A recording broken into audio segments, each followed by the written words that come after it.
Welcome to a very special edition of the Book of Jake. I'm with Santharuban. Or everybody asks me, who's the CEO you're talking about from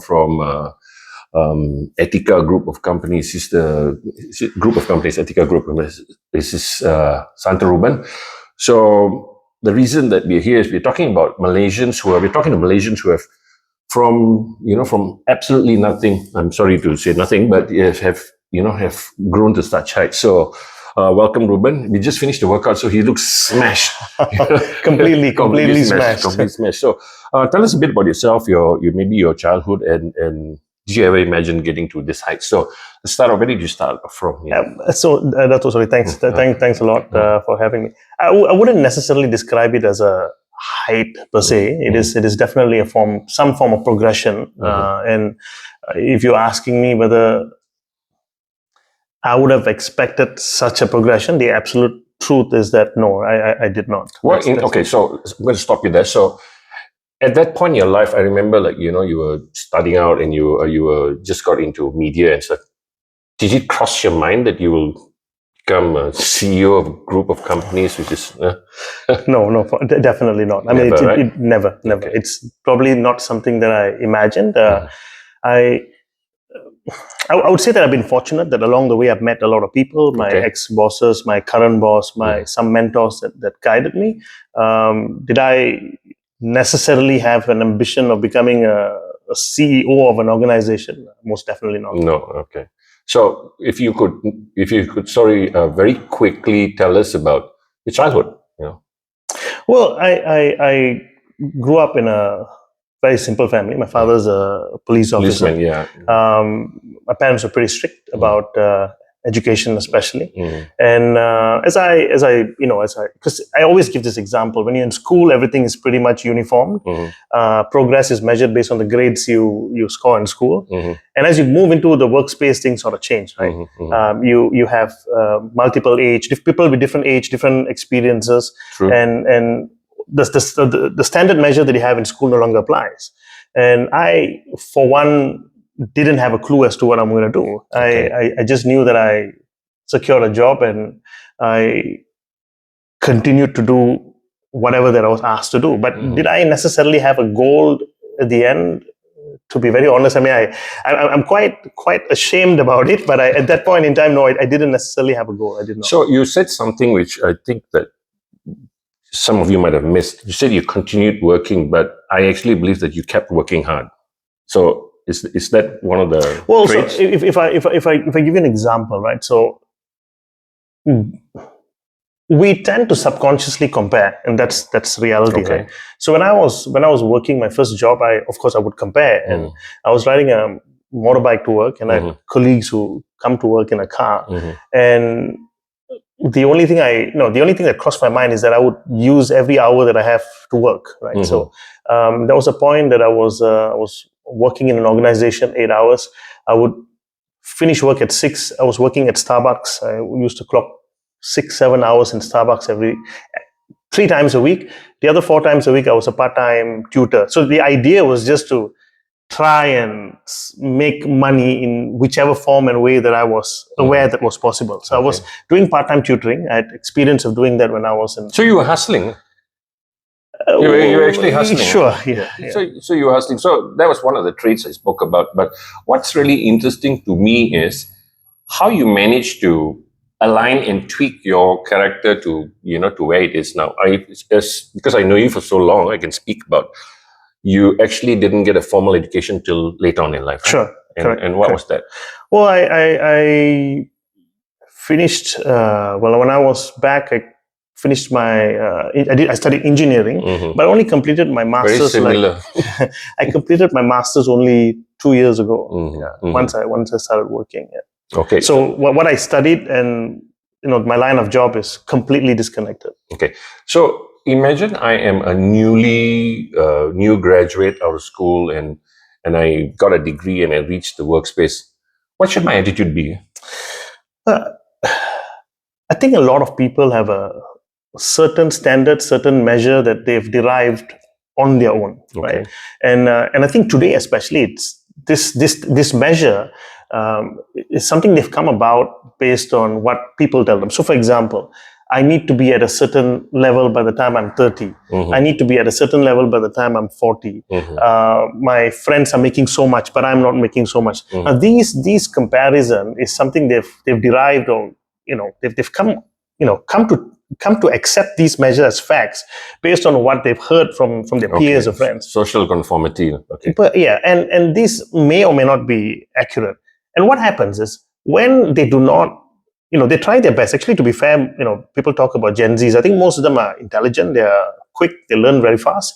But they have certain standard that they've imposed upon themselves. And upon not getting to where they want to be in that specific time frame, they tend to think that I need to now switch to another place or search again. So this quest or this search that is within them continues to repeat itself. I think he's being very kind. What he's saying is most of the Gen Zs tend not to stick in one job for very long. They sort of move. Is that? So here's the thing. I don't think that one must stick in a job for a long time. That's not where I'm getting at. But there must be a reason why we're moving out of the job, right? So if your learning comes to an end, or the environment doesn't suit you, you don't enjoy what you're doing, then that's probably a sign why you should switch jobs. But many a times people switch jobs because they have a certain standard, certain goal, which I feel may be not realistic. So I give you an example.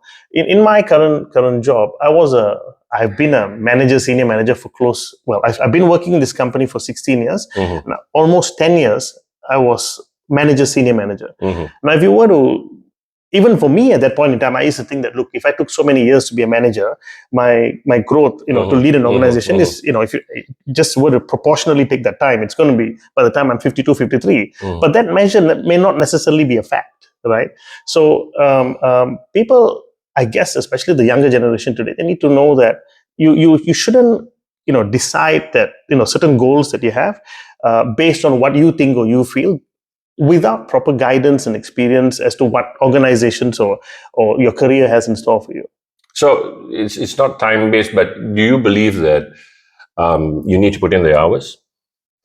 I believe, especially today, I think when you say you need to put in the hours, people tend to get afraid of this. No. I think it's figuratively and speaking. You have to pay your dues, right? You have to pay your dues no matter what you're doing. That's a given.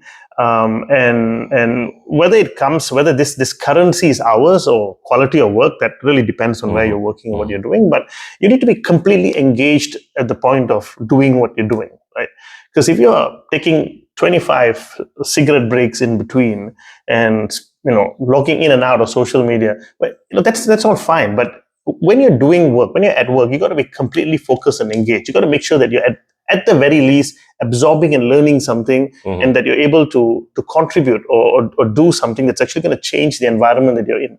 Okay, so you're at the height of your career, and I've seen you grow from, like you said, from manager to where you are now, and what is amazing is you still kept that humility, which I really like. So from this point, where do you think you will end up?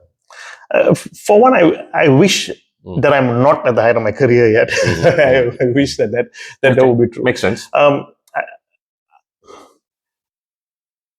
Well, if you ask me, I think it's my career goals have changed, of course, 5 years ago to now. Right now, 5 years ago, I would probably say that I want to lead an organization. I probably use the amount of money I make as the standard in which I would measure my own success. Today would be more the kind of impact I could make, whether to the business that I'm in, or whether towards my colleagues, to the environment, towards society. If I could make a certain impact, I would consider that a lot more valuable than moving one to societal impact and all that. So mind shift. So to me, if I have to ask you top 3 things you can give somebody who's in the midst of their career, thinking about how do you get the promotion, how do you move up in life, how do you in terms of work and stuff like. So what will you do? What will you say? I think the first thing is do not focus on a promotion or money. You just need to make sure that you give your best. You've given your best, because the truth is, if you're really good at what you're doing, the pressure to retain you is actually with the organization. Oh wow! Correct? Because if your company don't pay you or don't give you that promotion, somebody else will. So as long as you're giving it your best and putting your heart, soul, and passion, the rest is for sure to come, because talents are really scarce today, right? So that's good talents, really exceptional talents. Yeah. So that's one. Second is the view or the idea of where opportunity comes from. So now, to a lot of people, they have a view that I need to do the best as long as I'm at the presence of my boss, for example. The truth is far from that, because in an organization or in a working environment, you meet a lot of people. You do not know where your peers are going to be 10 years from now, especially if you're working with agencies or suppliers or partners. You do not know where these people are going to be. Networking is important, and it's important that if you're really good, that it's not about proving how good you are, but your circle need to establish that, right? So if you're doing your best, then not just your boss, but if you have your colleagues, your peers, your suppliers, your partners, everybody would be able to see through that. And it is in that form that opportunities actually come from. This is a page of the book of Jake, which is actually making dots and connecting them. Yeah, brilliant. So what's the third one? Well, the third one is to be patient. Are you a patient person? I am not. I wasn't in the past. But of course, when you speak about connecting the dots, sometimes we fail to connect the dots forward. But when I look back and I reminisce, or I think about some of the things that my previous, my ex-bosses, my current boss, my managers who shared with me, look, the certain things that they've told them, they all make sense today. They didn't make sense at that point in time. Okay. That's the truth, right? Because we are impatient. I mean, look, I'll be lying to say that I'm the most patient person in the world. You're not. He's not. I know this. I've dealt with him as a client, and I'm impatient also. So yeah. Yeah. So we want to be rewarded here, then, now. But a little bit of patience actually does help. Okay. So thanks for your time. Ruben is, again, like I said, he's if you see Wonder Coffee on TV, he's the man behind the Wonder Coffee, multi award-winning CMO, and then became Atlas Vending Machines CEO, and then he took over the company. So amazing story. A boy from Pekliling Flats, is it? Kapong, yeah, Kapong, my hometown also. Who's has climbed great heights. So guys, again, we'll be interviewing some zero to hero Malaysians who've made it unheralded, and I hope you keep watching the Book of Jake. Guys, subscribe, like, and if you like the book, www.bookofjake.my. Thanks, Ruben. Thank you very much.